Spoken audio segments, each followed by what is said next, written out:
రాజ్యాంగ సృష్టికర్త doctor BR Ambedkar 125 అడుగుల విగ్రహం 19ని ప్రారంభించనున్న ముఖ్యమంత్రి YS Jaganmohan Reddy Gajuwaka in-charge Urukuti Chandu doctor BR Ambedkar విగ్రహ పోస్టర్ను ఆవిష్కరించిన ఇన్ఛార్జ్ చందు 19న విజయవాడలో అంబేద్కర్ విగ్రహాన్ని ఆవిష్కరించనున్న సందర్భంగా గాజువాకలో డాక్టర్ బిఆర్ అంబేద్కర్ విగ్రహాలకు పూలమాలలతో నివాళులు అర్పిస్తాం. ఈ కార్యక్రమంలో గాజువాక మాజీ ఎమ్మెల్యే చింతలపూడి వెంకటరామయ్య, 65వ వార్డ్ కార్పొరేటర్ నరసింహపాత్రుడు, 66వ వార్డ్ కార్పొరేటర్ మహమ్మద్ ఇమ్రాన్, 71వ వార్డ్ కార్పొరేటర్ రాజున రామారావు, 85వ వార్డ్ కార్పొరేటర్ ఇల్లపు వరలక్ష్మి, 68వ వార్డ్ ఇన్ఛార్జ్ గుడివాడ లతీష్, 72వ వార్డ్ ఇన్ఛార్జ్ సిరట్ల వాసు, 87వ వార్డ్ ఇన్ఛార్జ్ కోమటి శ్రీనివాస్, 79వ వార్డ్ ఇన్ఛార్జ్ మహాలక్ష్మి నాయుడు, 85వ ward in-charge Illapu Prasad, JCS జిల్లా కన్వీనర్ పూర్ణానంద శర్మ, మండల అధ్యక్షుడు బొడ్డా గోవింద్, క్లస్టర్ ఇన్ఛార్జ్లు మంగరాజు, రామచంద్రరాజు, రెడ్డి జగన్నాథం, బీసీ డైరెక్టర్ ప్రమీల, జిల్లా ఎస్సీ ఎస్టీ కమిషన్ మెంబర్ కల్పన, నాయకులు అండిబోయిన అప్పారావు, చిత్రాడ రమణ, శంకర్ నారాయణ, రావాడ శివ, షౌకత్ అలీ, బ్రహ్మయ్య, మార్పు శేషు, షఫీ, మాడిస అప్పలరాజు, సండ్రాన నూకరాజు, కుప్పిలి సత్యనారాయణ, సుబ్బారెడ్డి, యలమంచిలి సత్యనారాయణ, పాలఘట్ కృష్ణ, దామోదర్, శ్రీరాములు, అచ్చిబాబు, భూషణం, శివ, గణేష్, సత్యవతి, వరలక్ష్మి, వాణి, కనక మరియు బీసీ ఎస్సీ ఎస్టీ మైనారిటీ నాయకులు పాల్గొన్నారు.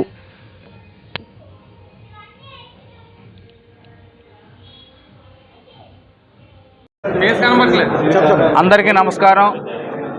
ఈరోజు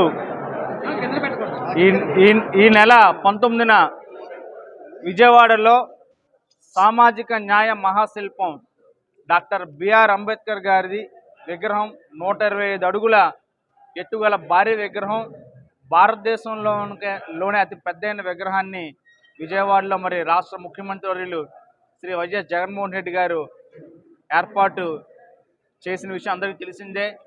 ఆ యొక్క సామాజిక న్యాయ మహాశిల్పం మరియు అంబేద్కర్ గారి స్మృతి వనం ఈ నెల 19వ తారీఖున భారీ స్థాయిలో ఎస్సీ ఎస్టీ బీసీ వర్గాల ప్రజలందరి సమక్షంలో మరి భారీ స్థాయిలో ప్రారంభోత్సవ కార్యక్రమం ఉంది.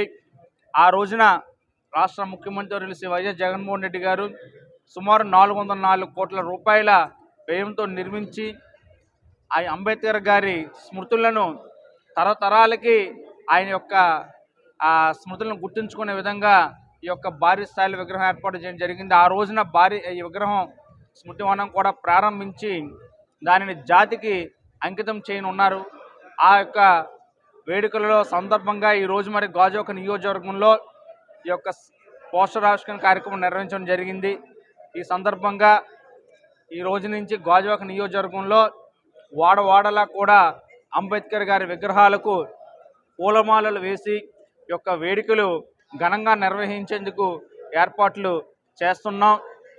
అలాగే బీసీ ఎస్టీ ఎస్సీ మైనార్టీ వర్గాలకు సంక్షేమ పాలన అందిస్తూ అంబేద్కర్ గారి ఆశయ సాధన కోసం ఆయన యొక్క సందేశాన్ని పుణికిపుచ్చుకొని వైఎస్ జగన్మోహన్ రెడ్డి గారు చేస్తున్న సంక్షేమ పాలనకు ప్రజలందరూ కూడా ఈ రోజున హారతులు పడుతున్నారు, ఆయనకి జేజేలు పలుకుతున్నారు. ఆయన మరిన్ని సంక్షేమ పదాలు నెలకొల్పుతూ రేపు రానున్న 2024 ఎన్నికల్లో కూడా ఈ అన్ని వర్గాల ప్రజల మద్దతుతో మళ్ళీ ఆయన రాష్ట్ర ముఖ్యమంత్రి వర్యులుగా అధికారం చేపట్టనున్నారని చెప్పి తెలియజేస్తూ ఈ యొక్క కార్యక్రమానికి మరి విచ్చేసిన గాజువాక నియోజకవర్గ కార్పొరేటర్లు. అవ్వాతాతలకు పెన్షన్ పంపిణీ. రాష్ట్ర ముఖ్యమంత్రి జగన్మోహన్ రెడ్డి పాదయాత్రలో ఇచ్చిన హామీ మేరకు 4 దఫాలుగా పెన్షన్ పెంచి 3,000 వరకు పెన్షన్ ఇస్తున్న ఏకైక ప్రభుత్వం జగన్ ప్రభుత్వమని పెదగూడ సర్పంచ్ మండి బాబురావు అన్నారు. పంచాయతీలో గలగండ గ్రామంలో బుధవారం సర్పంచ్ మండి బాబురావు పెంచిన 3,000 పెన్షన్ను లబ్ధిదారులకు పంపిణీ చేశారు. ఈ సందర్భంగా ఆయన మాట్లాడుతూ రాష్ట్ర ముఖ్యమంత్రి జగన్మోహన్ రెడ్డి పాదయాత్రలో ఇచ్చిన హామీ మేరకు 3,000 వరకు పెంచడం జరిగిందని అన్నారు. జగనన్న పెన్షన్ కానుకను అవ్వాతాతలు సద్వినియోగం చేసుకోవాలని అన్నారు. అనంతరం నవరత్నాలు పథకాల గురించి ప్రజలకు వివరించారు.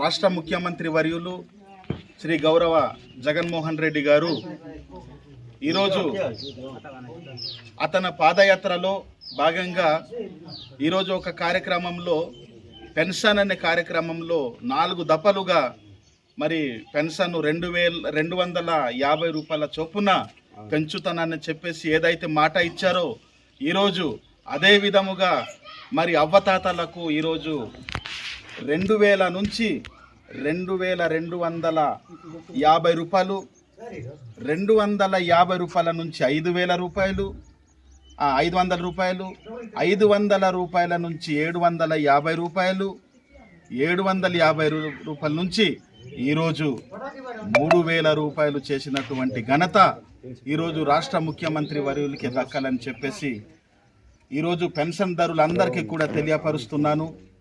నిజంగా ఈరోజు జగన్మోహన్ రెడ్డి గారు ఎన్నో నవరత్నాలు మన క్షేమం కోరి, తన ఒక ప్రజలు క్షేమం కోరి ఈరోజు ఎన్నో నవరత్నాలు ఈ పథకాలు అమలు చేసినటువంటి ఘనత ఈరోజు మరి వైఎస్ జగన్మోహన్ రెడ్డి గారికి దక్కాలని చెప్పేసి మనమందరూ కూడా మరి గౌరవ ముఖ్యమంత్రి వర్యులకి మనమందరూ రుణపడి ఉండాలని చెప్పేసి ఈ సందర్భంగా మరి మీకు చెప్పడం తప్పట్లేదు.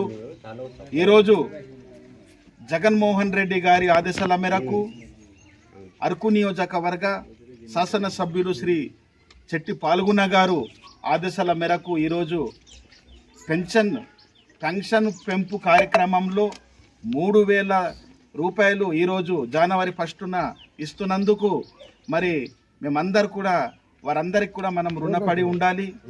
ఈరోజు వారి యొక్క ఆదేశాల మేరకు ఈరోజు గ్రామంలో అవ్వతాతలకి ఈరోజు జగన్మోహన్ రెడ్డి గారు ఇస్తున్నటువంటి కార్యక్రమాలు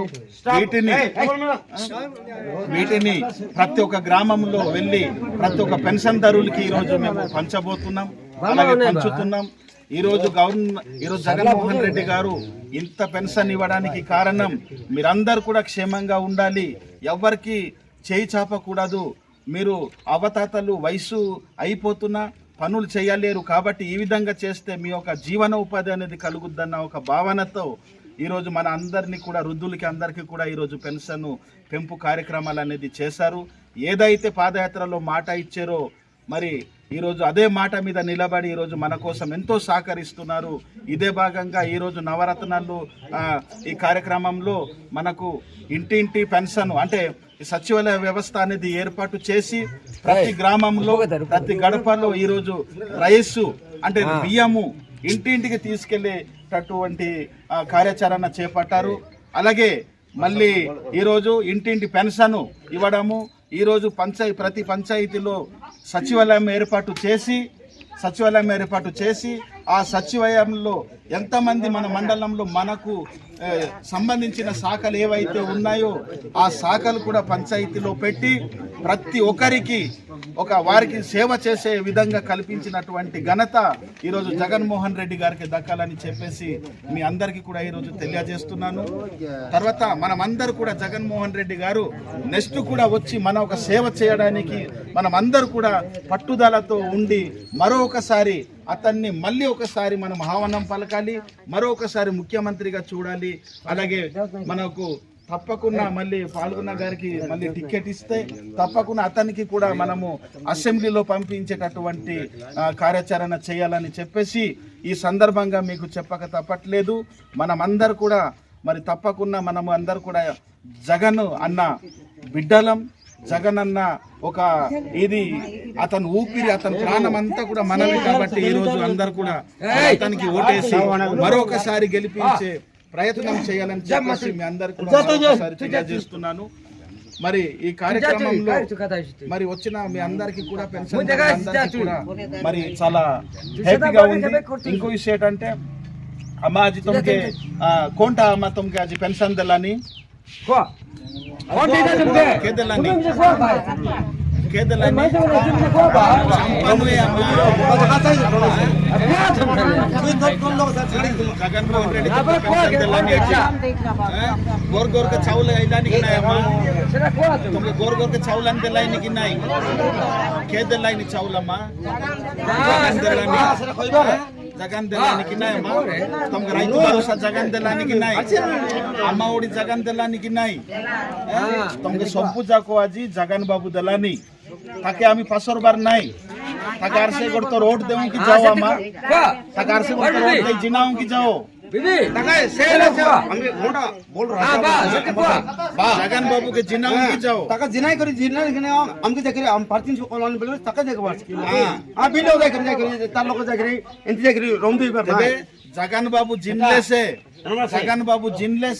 और हमके अंतर गोरे गोरे पेंशन दे भाई जगन बाबू जिनले से गोरे गोरे छौलाइसी जगन बाबू जिनले से रैतु भरोसा दे भाई जगन बाबू जिनले से अम्मा ओडी दे भाई जगन बाबू जिनले से चेउता दे भाई जगन बाबू जिनले से एटा मन सबु जगवाइसी बिन लोकी ना आइलाई बोले तप्पाकुना एटा मन सबु बेटी पिंगी दे भाई आर से आमी मुचम बुडजिबार एने तेने बुलबार से आमर फाइटी से रुद्दा आमी थाकी मोर जिबारिसी जगन बाबू जिनले से हमके बसला बाटी सबुटा आइसी तबे हमके जगन हां तबे हमके जगन कावाले की जाओ हमके जगन कावाले तबे कावाले जय जगन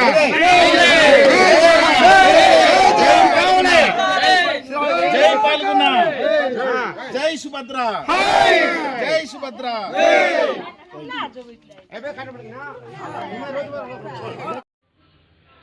విశాఖపట్నం కోఆపరేటివ్ బ్యాంక్ మేనేజర్గా పనిచేసిన రాయవలస తిరుమలరావు ఊరు పేరు లేని కంపెనీ కేకేబీకే ఎంటర్ప్రైజెస్ అధినేత కొర్ల కృష్ణ అనే వ్యక్తి ఉత్తరాంధ్రలో చాలా మందిని మోసం చేస్తున్నారు. విశాఖపట్నం కోఆపరేటివ్ బ్యాంక్లో 60 కోట్ల రూపాయల డిపాజిట్లు ఉన్నాయని కస్టమర్లను నమ్మించి కొర్ల కృష్ణ మోసాలు చేసేందుకు అవకాశం కల్పించాడు. కోట్ల రూపాయల రుణాలు ₹0.5 వడ్డీకి ఇస్తామని నమ్మిస్తూ తప్పుడు అగ్రిమెంట్లు చేసి ఫ్రాంక్లిన్ ఛార్జీల పేరుతో లక్షల్లో డబ్బులు వసూలు చేస్తున్నాడు.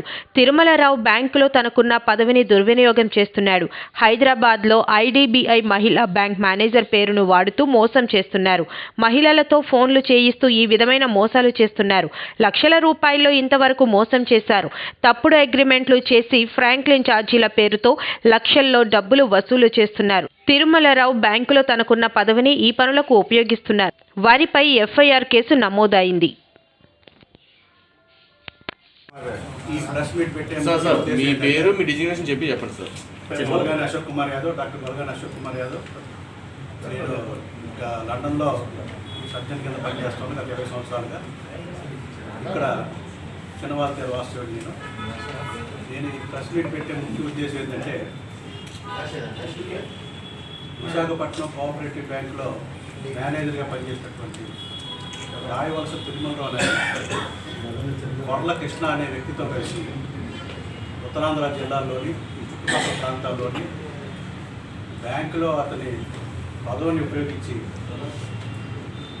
లక్షల్లో ప్రజల్ని వ్యాపారస్తుల్ని మోసం చేస్తా బ్యాంకులో కేకేబీకే అనే ఎంటర్ప్రైజెస్ అని 3 పేరు లేని ఈ సంస్థ కొర్ల కృష్ణ అనే వ్యక్తి దానికి డైరెక్టర్ అని చెప్పి అతని పేరు మీద కోఆపరేటివ్ బ్యాంక్ ఐడిబిఐ అకౌంట్లో 60 కోట్ల రూపాయలు రెడీగా ఉన్నాయని చెప్పి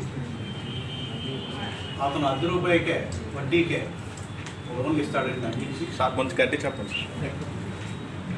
Franklin charges, document registration charges, transport charges ఇలా పలు రకాలుగా పలువురు వ్యక్తుల నుంచి డబ్బులు కలెక్ట్ చేసి చాలామందిని మోసగించారని చెప్పి తెలిసింది. స్వయంగా నేను ఆ మేనేజర్ గారు నాకు ఎలా పరిచయం అంటే నాకు కోఆపరేటివ్ బ్యాంకులోని నా హాస్పిటల్కి సంబంధించిన లోన్ ఉంది. ఇదివరకు దానికి సంబంధించి ఒక ప్రెస్ మీట్ పెట్టుకున్నాను, అది మీకు అందరూ తెలిసిందే. అందులో కూడా ఆ హాస్పిటల్కి సంబంధించి కూడా పరమ దారుణంగా వైలేషన్స్ చేసి ఆ ఆస్తి గురించి ఎన్నో తప్పులు చేస్తున్నారు. అది సబ్జుడిషరీ కాబట్టి దాని గురించి నేను ప్రస్తుతం మాట్లాడలేదు. రిజల్ట్ వస్తుంది, దానికి సంబంధించి మళ్ళీ ప్రెస్ మీట్ పెడతారు, మీకు అన్ని వివరాలు చెప్తారు. అందులో ఆ కేసులో 5 జైలుకి వెళ్ళే అవకాశం ఖచ్చితంగా ఉంది. దాని గురించి తర్వాత మాట్లాడతాం. ప్రస్తుతం ఈ ప్రెస్ మీట్ పెట్టింది ఏంటంటే పబ్లిక్ అవేర్నెస్ కోసం. ఇలాగా ఇతను ఎంతోమందిని మోసం చేసి అగ్రిమెంట్లు చేసి ఈ మేనేజర్ సహాయంతో అతను ఆ ప్రతి ఒక్కరిని నమ్మించడం, నా దగ్గర ఖచ్చితంగా 60 కోట్లు ఉన్నాయని నాకే చెప్పాడు. దానికి సంబంధించిన ఎవిడెన్స్తో సహా నేను వాళ్ళని పట్టుకొని 3 టౌన్ పోలీస్ స్టేషన్లో ఎఫ్ఐఆర్ నమోదు చేయడం జరిగింది. నేను మొన్న 25న లండన్ నుంచి తిరిగి వచ్చున్నాను. వచ్చిన తర్వాత ఈ మధ్యకాలం నాకు తెలిసింది ఏంటంటే ఇతను ఎంతోమందిని పాపం ఒక డిఫరెంట్లీ ఏబుల్డ్ పర్సన్ తను మోసం చేయటం, ఇంకొక పెద్ద కాంట్రాక్టర్ అతను కొడుకునని చెప్పుకొని ఒక bank manager, IDBI bank manager హైదరాబాద్లో ఒక లేడీ, ఇది ముఖ్యంగా ఆడవాళ్ళని టార్గెట్ చేస్తున్నారు, ఇది బ్యాంక్ మేనేజర్. ఆ లేడీ దగ్గరికి వెళ్ళి నేను పలానా పెద్ద కాంట్రాక్టర్ కొడుకునని చెప్పి వాడిన వీటు అది వీడు కన్ఫర్మ్ చేయటం, ఇలాగ పలు రకాలుగా చీటింగ్ చేసి లక్షల రూపాయల డబ్బులు ఇచ్చేశారని చెప్పి తెలిసింది. నాతో పాటు ఇంకొంతమంది సాక్ష్యాధారాలు సంపాదించి ఆ పోలీస్ స్టేషన్లో సబ్మిట్ చేసి ఎఫ్ఐఆర్ నమోదు చేయడం జరిగింది. ఇదే కాకుండా ఆ ఐడిబిఐ బ్యాంక్ మేనేజర్ గారి పేరును ఉపయోగించి ఆడవాళ్లతోనే ఫోన్ చేయించి ఎవరైతే వీడు ఉచ్చులో పడ్డారో తప్పుడు డాక్యుమెంట్లు సృష్టించి ఛార్జెస్ ప్రకారం డబ్బులు ఇచ్చేసి పరిపరి విధాలుగా మోసం చేసిన బోల్డ్ సందర్భాలు ఉన్నాయి. చాలామంది నాకు చెప్పుకొని ఉన్నారు. సో వాళ్ళందరి తరఫున నేను కేసు పెట్టి ఎఫ్ఐఆర్ నమోదు చేయడం జరిగింది. దీనికి నేను పబ్లిక్ ఈ మీటింగ్ ఎందుకు పెట్టానంటే అందరూ వచ్చి నాలాగా పోరాటం చేసి నాలాగా చేసే అవకాశం తక్కువ ఉండొచ్చు. బట్ ఏంటంటే ఎవరెవరికి నాకు తెలిసి 40 మందిని మోసం చేశారని చెప్పి నాకు ఇన్ఫర్మేషన్ ఈ 3 జిల్లాలు. అటువంటి వారు ఎవరైనా ఉంటే మీ దగ్గర ఉన్న సాక్ష్యాధారాలు, మీ దగ్గర ఉన్న మిమ్మల్ని మోసం చేసిన విధానం 3 టౌన్ పోలీస్ స్టేషన్లో ఆల్రెడీ ఎఫ్ఐఆర్ 335/2023 నమోదై ఉంది. ఆ సాక్ష్యాధారాలు అందిస్తే నేను ప్రభుత్వ పెద్దలతో ఆల్రెడీ మాట్లాడున్నాను. దీనికి సంబంధించి సపరేట్గా ఒక ఇన్వెస్టిగేషన్ టీమ్ వేయమని చెప్పి రిక్వెస్ట్ చేస్తున్నాను. మీరు ప్రజలు ఎవరైనా, వ్యాపారస్తులు ఎవరైనా వీళ్ళ చేతిలో మోసపోయి ఉంటే ఆ ఇన్ఫర్మేషన్ వాళ్ళకి చేరజేస్తే వాళ్ళు నెసరీ యాక్షన్ తీసుకోవడానికి అవకాశం ఉంది. ఇది ఆంధ్రప్రదేశ్ రాష్ట్ర ముఖ్యమంత్రి వైఎస్ జగన్మోహన్ రెడ్డి పాలనపై పశ్చిమ నియోజకవర్గం తెలుగుదేశం పార్టీ ఎమ్మెల్యే గణబాబు విరుచుకుపడడం సబబు కాదని, ముఖ్యమంత్రి జగన్మోహన్ రెడ్డిని నిందించే నైతిక హక్కు గణబాబుకు లేదని విశాఖ నగర ప్రధాన కార్యదర్శి సరగడం పత్నిరావు ఓ ప్రకటనలో తెలిపారు. ముఖ్యమంత్రి జగన్మోహన్ రెడ్డి పాలనలో అన్ని వర్గాల వారు లబ్ధి పొందుతున్నారని, నవరత్నాల పేరిట పెట్టిన సంక్షేమ పథకాలన్నీ పూర్తి శాతంగా అందరికీ అందుతున్నాయని, పశ్చిమ నియోజకవర్గంలో వైకాపా పాలనలో ఎంత అభివృద్ధి చెందిందో నియోజకవర్గ ప్రజలకు తెలుసునని, గత 2 సంవత్సరాల క్రితం కరోనా విపత్తు సమయంలో ముఖ్యమంత్రి జగన్మోహన్ రెడ్డి రాష్ట్ర ప్రజలకు అండగా ఉండి పలు వైద్య సేవలు అందే విధంగా అధికారులను అప్రమత్తం చేశారని, ఆ సమయంలో పశ్చిమలో ప్రతి ఒక్క నాయకుడికి బాధ్యతలు అప్పగించి ప్రజలకు సేవలు అందించే ప్రక్రియ చేపట్టారని, దీనిలో నేనే స్వయంగా చాలా మంది వద్దకు వెళ్లి వారికి వైద్య సేవలు అందించానని, అదే సమయంలో ఎమ్మెల్యేగా గణబాబు ఉండి ఏం చేశారని, కనీసం నియోజకవర్గ ప్రజల యోగక్షేమాలు కనుక్కోలేని పరిస్థితుల్లో ఇంట్లోనే ఉండిపోయిన గణబాబు ఈ రోజు రాష్ట్ర ముఖ్యమంత్రిని నిందించడం సరికాదని, పశ్చిమ నియోజకవర్గంలో ఎక్కడ సమస్యలు అక్కడే వదిలేసి ఎమ్మెల్యేగా కొనసాగడమే తప్ప పశ్చిమ నియోజకవర్గం ప్రజలకు ఏమి చేశారని ఆయన ప్రశ్నించారు. తెలుగుదేశం హయాంలో పశ్చిమ నియోజకవర్గంలో ఏం అభివృద్ధి జరిగిందని ఆయన ప్రశ్నించారు. ఈ నియోజకవర్గంలో వైసీపీ ప్రభుత్వంలోనే అభివృద్ధి అంతా జరిగిందని, ఈసారి జరగనున్న ఎన్నికల్లో తెలుగుదేశం పార్టీకి భంగపాటు తప్పదని, పశ్చిమ నియోజకవర్గంలో గెలుపు సాధించి పార్టీ జెండా వైసీపీ జెండా ఎగరవేస్తామని ఆయన కళాఖండిగా చెప్పారు. రాష్ట్ర ముఖ్యమంత్రి వైఎస్ జగన్మోహన్ రెడ్డి రాష్ట్ర ప్రజలకు అందిస్తున్న సంక్షేమ పథకాలే ఆయన గెలిపిస్తాయని, రానున్న ఎన్నికల్లో వన్ సైడ్ వార్గా వైకాపా విజయం తప్పదని ఆయన ఘంటాపథంగా చెప్పారు.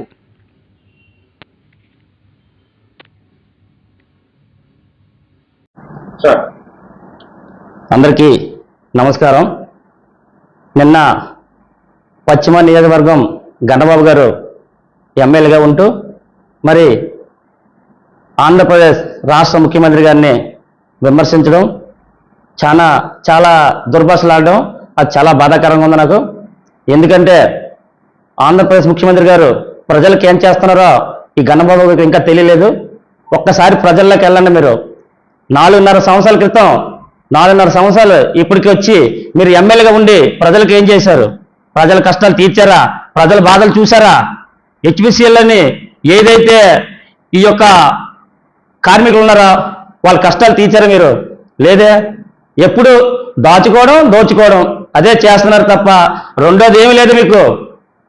జగన్మోహన్ రెడ్డి గారిని విమర్శించే హక్కు మీకు లేదు. దయచేసి పశ్చిమ నియోజకవర్గ ప్రజలు ఒక్కటి ఆలోచించండి. 2.5 సంవత్సరాలు కరోనా వచ్చింది మనకి.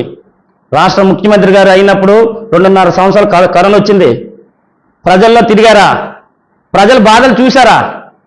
ప్రజల యోగక్షేమాలు చూశారా? ఎంతో మంది చనిపోయారు కరోనాలోనే. ఎప్పుడు కూడా ఇంట్లో ఉన్నారు. ఎమ్మెల్యే గారు తలుపులు వేస్తారు, ఎక్కడున్నారో జాడలేదు. అటువంటి వ్యక్తి ఈరోజు సీఎం గారిని మాట్లాడే అర్హత లేదు. ముఖ్యమంత్రి గారు పార్టీ నాయకులకి, పార్టీ లీడర్లకి ఆదేశాలు జారీ చేశారు. ప్రజలు ఎలాగున్నారో చూడండి, ప్రజలు పడుతున్న బాధలు చూడండి, చాలా మంది చనిపోతున్నారు, మీరందరూ పబ్లిక్లోకి వెళ్ళండి, ప్రజల్లోకి వెళ్ళండి అని మాకు ఆదేశాలు జారీ చేసిందంటే ఇదిగోండి చూడండి, ప్రజల్లోకి వెళ్ళగెళ్ళాను నేను.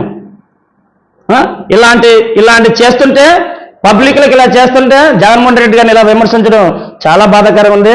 నేను ఒకటే చెప్తున్నా మీకు, ఈ రోజు నేను చెప్తున్నా ఛాలెంజ్ చేసి, నేను పశ్చిమ నిజాములలో 1 సైడ్ వార్, నో ప్రతిపక్షం ఛాలెంజ్ చేసి చెప్తున్నా. చూసుకోండి, వైసీపీ జెండా ఎగరబోతుంది. నెక్స్ట్ మీ గుండెల్లో రైలు పరిగెట్టిస్తా. జగన్మోహన్ రెడ్డి గారు ఏదైతే ఒక అభివృద్ధి బాటలో నడుస్తున్నారో మేము ఆయన తోడ్పడతాం. ఎందుకంటే ప్రజలకి అందుతున్న సంక్షేమ పథకాలు చాలా మటుకు అందుతున్నాయి. మరి మీరు ఆయన విమర్శించడం తగదు.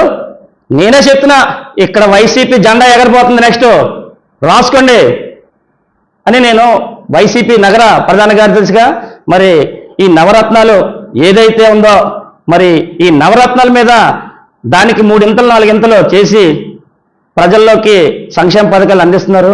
అలాగే ఈ యొక్క పెన్షన్లు గత ప్రభుత్వంలో పడుగాపులు కాసేవారు.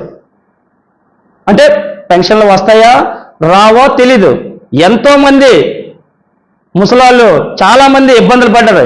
ఈరోజు మీరు చూస్తున్నారు, క్రమంగా 3,000 ఇస్తానని మాట ఇచ్చారు. ఆ మాట ప్రకారంగా 3,000 రూపాయలు చేశారు. కానీ ప్రతిపక్షాలు ఆయన మీద నిందలేస్తున్నారు. ఇది నిందలు తగవు. ఎందుకంటే ప్రజలంతా ఒక మంచి వ్యక్తి మీద ఉన్నాయి. ఎప్పుడు ఎలక్షన్ వస్తుందా, ఎప్పుడు గెలిపించాలా, నా కొడుకుని నా బిడ్డని ఎప్పుడు గెలిపించాలని ఎదురు చూస్తున్నా ప్రజలకి నేను నమస్కారాలు తెలియజేస్తూ, మరి రాష్ట్ర ముఖ్యమంత్రి గారు ఏదైతే అభివృద్ధి పాటు చేస్తున్నారో అది మీ అందరూ ఒక్కసారి గమనించండి. ఇలాంటి ఎంతో మంది అన్నా సరే జంకడు వణకడు లొంగడు అటువంటి వ్యక్తి రాష్ట్ర ముఖ్యమంత్రి గారు. మరి మీరందరూ ఈసారి అత్యధిక మెజారిటీతో గెలిపించి ఆయనకి మనం ఈ పశ్చిమ నియోజకవర్గం నుంచి ఒక గిఫ్ట్గా నేను ఇవ్వబోతున్నాను మీకు. ఎందుకంటే ఛాలెంజ్ చెప్తున్నా, రండి, ఎన్ని పార్టీలు ఎదురొచ్చినా ఎదిరించండి మమ్మల్ని. జెండా ఎగరబోతుంది, వైసీపీ జెండా పశ్చిమలో ఎగరబోతుందని మిమ్మల్ని అందరూ ప్రజలు కూడా ఈరోజు చూస్తున్నాం. మనం హెచ్పిసిఎల్లో ఎంతో మంది బాధలు పడుతున్నారు. కానీ నేను గత 5 సంవత్సరాల నుంచి అన్ని చూసుకొస్తున్నాను. హెచ్పిసిఎల్ ఏం చేస్తున్నారు, పెద్దలు పిలుస్తున్నారు, ఎమ్మెల్యే పిలుస్తున్నారు, వాళ్ళు బిస్కెట్లు కేకులు మరి ఏమెత్తున్నారు తెలియదు, లోపల సైలెంట్ అయిపోతున్నారు. ఈ సైలెంట్ అయిపోయే మనిషిని నేను కాదు. గమనించండి, మీ ఎప్పుడు ఏదైతే ఈ కంపెనీలను ఉన్నారో జార్ఖండ్, మధ్యప్రదేశ్, ఉత్తరప్రదేశ్ వీళ్ళందరినీ కూడా నెక్స్ట్ చూసి తరలించిపోతాం. అలాగే ఇక్కడ ఉపాధి కల్పించే ప్రయత్నం మేము చేస్తాం. మరి అలాగే గత ప్రభుత్వంలో రౌడీ షీటర్లుగా ఈ ప్రాంతంలోని ముద్రించారు. గత ప్రభుత్వంలో చిన్న కేసు పెడితే ఆడి మీద రౌడీ షీట్ ఓపెన్ చేశాను అన్నారు. ఈ రోజు ఈ ప్రభుత్వం అలా లేదు, ఆచి తూచి అడిగేస్తున్నారు. కానీ రౌడీ షీటర్లు కాదు, వాళ్ళు మంచి ప్రవర్తన ఉన్న వాళ్ళు. వాళ్ళకి ఈ ప్రభుత్వం వస్తే ఒక ఈ 4 నెలలు మీ ప్రవర్తన బాగుంటే నేను డైరెక్ట్గా సీఎం గారు లెటర్ పెట్టి మీ రౌడీ షీటర్లన్నీ నేను తీయించేస్తాను. గత ప్రభుత్వంలో కాదు, ఈ ప్రభుత్వం చాలా మంచి పనులు చేస్తుంది. మీరందరూ సహకరించండి. ఈ యొక్క డిపార్ట్మెంట్ ఏదైతే ఉందో వాళ్ళకి సీఎం దగ్గర నుంచి ఆర్డర్లు వస్తే మరి మీ రౌడీ షీటర్లుగా ముద్రించిన వాళ్ళ ప్రవర్తన బాగుండాలి. ఈ 4 నెలలు ఈ ఎలక్షన్ అయిపోయిన వరకు, ఎలక్షన్ అయిపోయిన నెలకి నేను సీఎం గారికి ఫ్యాక్స్ ద్వారా పంపించి మీ రౌడీ షీటర్లన్నీ కూడా నేను తీయించే బాధ్యత తీసుకుంటున్నానని మిమ్మల్ని కోరుకుంటున్నాను. ముఖ్యమంత్రి గారేమో మా దగ్గర డబ్బులు లేవు, రేపు ఎన్నికల్లో మా అందరికీ మళ్ళీ మీరు మాకు ఓట్లు వేయండి, మేము గెలిచిన తర్వాత మీ గురించి ఆలోచిస్తామని అంటున్నారు. మన రాష్ట్రంలో ఎంతో విశాల హృదయం కలిగిన ముఖ్యమంత్రి ఇంక భవిష్యత్తులో ఎప్పుడు మనం చూడలేము. చాలా ధర్మదాత. ఆయనకేమో ఈ ప్రకృతి సంపాదించిన భూములన్నీ ఆయనకి కావాలా. ఆయన ఉండడానికి ఒక 400 గదులు కావాలా. ఆయనేమో రుషికొండలో ఆయన ఆఫీస్ కట్టడానికి 543 కోట్లు ఎంతో ఖర్చు పెట్టారు. ఒక బాత్రూమ్కే 25 లక్షలని పత్రికల్లో వచ్చినాయి, మనం ఎవరూ ఆరోపించినవి కాదు. అది కాకుండా బెంగళూరులో, హైదరాబాద్లో వాళ్ళ నాయన వాళ్ళ తాత సంపాదించిన ఆస్తులు చాలా ఉన్నాయి. అవేం మనకు అక్కర్లేదు. లేకపోతే మీ పెద్ద మనుషులు తినేసిన దశబల్లా భూముల్లో వాటా అడగలేదు. వాళ్ళు సమాన పనికి సమాన వేతనం ఇవ్వండి మహాప్రభు, మేము చేసింది కష్టం, ఆ కష్టానికి తగిన ఫలితం ఇవ్వండి అంటున్నారు. నిజానికి వాళ్ళు 26,000 అడుగుతున్నారు. మీరు వాళ్ళు కూర్చోబెట్టి మాట్లాడొచ్చు. ఈ నెల రోజుల్లో ఆయన మాట్లాడే ఎవరితోని, పత్రికల్లో కానీ లేకపోతే మంత్రులతో కానీ, ఈ 175 ఎమ్మెల్యేలు పోనీ మనం ప్రతిపక్ష పార్టీల ఎమ్మెల్యేలు అక్కర్లేదు, వాళ్ళ ఎమ్మెల్యేలతో కూడా మాట్లాడలేదు. ఆయన ఒక ఆయన ఎవరో అంటున్నారు, పేరు చెప్పడం వాళ్ళ ఎమ్మెల్యే కాబట్టి బాగోదు, కానీ ఆయన అంటున్నాడు మీరు నయ్యమేనండి, బయటనైనా మా వాళ్ళని, మా ముఖ్యమంత్రి గారిని గట్టిగా మాట్లాడగలుగుతున్నారు, మీకు ఆ స్వేచ్ఛ ఉంది ప్రతిపక్ష పార్టీలు కాబట్టి. మేము ఆ పార్టీలో చేసిన వాళ్ళు ఆయన ఇప్పటికి వచ్చి ఒకసారి చూడనే లేదండి, ఇంత దౌర్భాగ్యం మేము బయటికి చెప్పుకోలేకపోతున్నాం అండి అంటున్నాడు. అంత పెద్ద మనిషి ఆయన. అదే మున్సిపల్ కార్మికులు కూడా వాళ్ళకి 15-20 రోజులు అయ్యింది. ఎవరూ సుఖంగా లేరు. ఒక్క అంగన్వాడీలు 30 రోజులు అయిందనే కాదు, అంగన్వాడీలు మాత్రమే కాదు, కాయ కష్టం చేసుకుని బతికే వాళ్ళు ఎవరు ఈ రాష్ట్రంలో సుఖంగా లేరు. అయితే ఎవరు బాగలేరు అంటే బాగున్నారు. దొంగ పనులు చేసేవాళ్ళు, భూములు కబ్జా చేసేవాళ్ళు, లేకపోతే ఇసుక నొక్కేసి ఇసుక తినేసేవాళ్ళు, బ్రోకర్ పనులు చేసుకొని బతికేవాళ్ళు మీ గవర్నమెంట్లో బాగున్నారు. వీళ్ళందరూ ఎవరు? మీ మంత్రులు, మీ ఎమ్మెల్యేలు, మీ అనుయాయులు, మీ బంధువులు వాళ్ళే. అంగన్వాడీ కార్మికులు 26,000 ఇవ్వండి అని అంటే 26 కాదు 24 ఇస్తాం, లేకపోతే 25 ఇస్తాం అని కూర్చొని మాట్లాడవచ్చు కదా. విజయసాయి రెడ్డి గారి కూతురేమో అత్యున్నత ప్రమాణాలతో ఒక విశ్వవిద్యాలయం కడుతుందట. ప్రభుత్వ భూమి ఏమో 20 ఎకరాల అనంతపురం మండలంలో దారపోశారు. తెలుగుదేశం పార్టీలో గెలిచి వైసీపీలోకి వచ్చినటువంటి గణేష్ కుమార్ గారేమో ఆయనకు బహుమతి రూపంలో అక్కడ ఒక 8 ఎకరాలు ఇచ్చారు, కాలేజీ కట్టుకుని ఉద్ధరిస్తానని. వీళ్ళేమో అలాంటి భూములు అడగట్లేదు. లేకపోతే జీవీఎంసీ ఆఫీస్ రాసియండి, లేకపోతే రసపాల్లో భూములు రాయండి, రుషికొండ రాయండి, లేకపోతే ఆ బే పార్క్ రాయండి, పక్కన ఉన్నటువంటి బీచ్ లో కార్తీకోణం రాయండి. ఇటువంటి ఏమో అడగటం లేదే. అవన్నీ మీరే తినేశారు కదా, మీ మంత్రులు మీరును. వాళ్ళు ఏవో న్యాయమైన కోరికలు అడుగుతున్నారు. రిటైర్మెంట్ తర్వాత ఫలానా సౌకర్యాలు ఇవ్వండి, మేము చేస్తున్నది కష్టం, మా కష్టానికి ఫలితం ఇవ్వండి అంటున్నారు. ఇది ముఖ్యమంత్రి గారికి కానీ వాళ్ళ మంత్రులకు కానీ ఏమీ పట్టడం లేదు. రోజుకొక మంత్రి రోజుకో విధంగా మాట్లాడతాడు. బొత్స సత్యనారాయణ గారు ఏమో 90% మేము అమలు జరిపేశాం, వీళ్ళు చాలా అన్యాయంగా మాట్లాడుతున్నారు, ప్రభుత్వం పరిస్థితి చాలా బాగాలేదు, మీరు అందరూ సహృదయంతో ప్రభుత్వం తాలూకా బాధలు అర్థం చేసుకొని మీరు వచ్చి పనులు చేయండి అంటున్నారు. ఏమిటా సహృదయం? సామాన్యులకి కార్మికులకి డబ్బులు ఇవ్వడానికి మీ దగ్గర లేవు. మీరు వస్తే పరదాలు కట్టడానికి మాత్రం డబ్బులు ఉన్నాయి, లేకపోతే మీరు వస్తే విశాలమైన హృదయంతో మీరేమో ఉన్నారు కాబట్టి ఇటువంటి చర్యలు చేపట్టాలా అనేది ప్రశ్నిస్తున్నారు. ఇది చాలా దుర్మార్గం. ముఖ్యమంత్రి గారు వెంటనే వీళ్ళని పిలిచి, వాళ్ళ యూనియన్ నాయకులను పిలిచి వాళ్ళ సమస్య పరిష్కారం చేయండి. పండుగ 3 రోజుల్లో ఉంది, మీకు ఏమైనా భావ్యమా ఇది? ఒక్కరోజు భోజనం లేకుండా ఉండలేము, ఒక్కరోజు సదుపాయాలు లేకుండా ఉండలేము, ఒక్కరోజు మనం ఏమి అసౌకర్యం కలిగితే ఉండలేము. మీరేమో రాష్ట్రంలో ఉన్నటువంటి ముఖ్యమంత్రి, రాష్ట్రానికి పెద్ద దిక్కు, ఇంటి దగ్గర బయలుదేరి ఏ క్షణమైనా ఇంటికి వెళ్ళిపోవాలి. రాత్రికి శ్రీకాకుళం వెళ్ళినా లేకపోతే అడికి వెళ్ళినా ఎక్కడికి వెళ్ళినా మీరు బయటని ఎక్కడ ఉండడానికి లేదు, మీరు ఇంటికి వెళ్ళిపోవాలి. కానీ వాళ్ళు చలిలో మంటలతో ఆకలితో అలమటిస్తూ 30 రోజులు గడిచింది. మీకేమైనా భాగ్యమా? జనాభాలో సగ భాగంగానే ఎక్కువ మహిళలు, ఆ మహిళలు ఉసురు మీకు తగులుతుంది. ముఖ్యమంత్రి గారు ఇది మంచిది కాదు. పండుగతో వాళ్ళు ఇసురు పెట్టకండి. రేపో ఎల్లుండో ఇవాళ కూర్చొని వాళ్ళు పిలిచి పరిష్కారానికి మీరు కృషి చేయాలి తప్పితే